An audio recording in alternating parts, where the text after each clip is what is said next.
Hello friends, কেমন আছো সবাই? দেখো আজ আমি কি বানাবো। আজ আমি বানাবো আলু পনির কাবলি ছোলা দিয়ে তরকারি।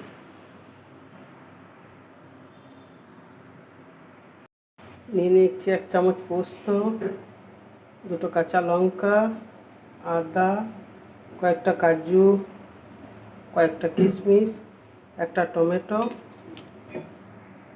আর ধনে জিরে, এগুলো মিক্সিতে পেস্ট করে নেব। তেল গরম হয়ে গেছে, একটা শুকনো লঙ্কা, গরম মশলা ফোড়ন আর একটু জিরে ফোড়ন, পেস্টটা দিয়ে দেবো। টমেটো, কাজু, কিশমিশ, ধনে জিরে, গোলমরিচ, রেড চিলি পাউডার, এটা ভালো করে কষবো। সামান্য চিনি, পরিমাণ মতো হলুদ। ভাজা হয়ে গেছে, তেল ছেড়ে এসছে। এবারে দিয়ে দিলাম সেদ্ধ করে রাখা আলু। কিছুক্ষণ নাড়াচাড়া করার পর দিয়ে দিলাম কাবলি ছোলা ভিজিয়ে রাখা, সেদ্ধ করা।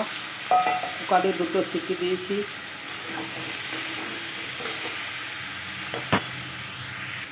পরিমাণ মতো নুন, ভালো করে একটু কষে নেব।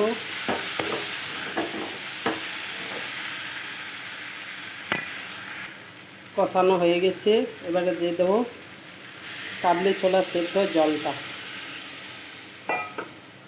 ঢাকা চাপা দিয়ে দেবো।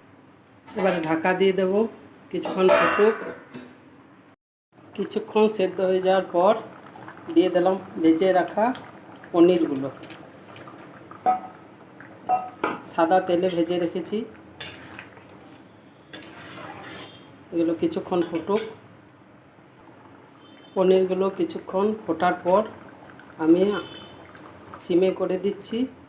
এবারে দিয়ে দেবো আমি আমুল দুধ গুলে রাখা, সেটা।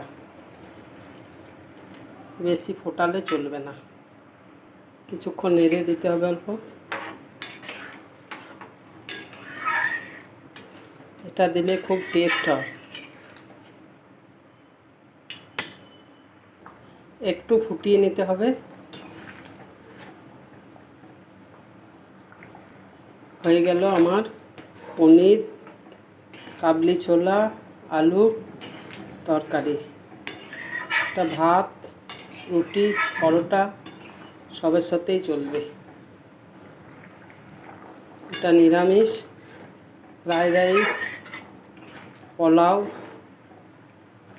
সবের সাথেই চলবে। দেখো নামিয়ে নিয়েছি, হয়ে গেছে আমার আলু কাবলি ছোলা দিয়ে পনির দিয়ে তরকারি।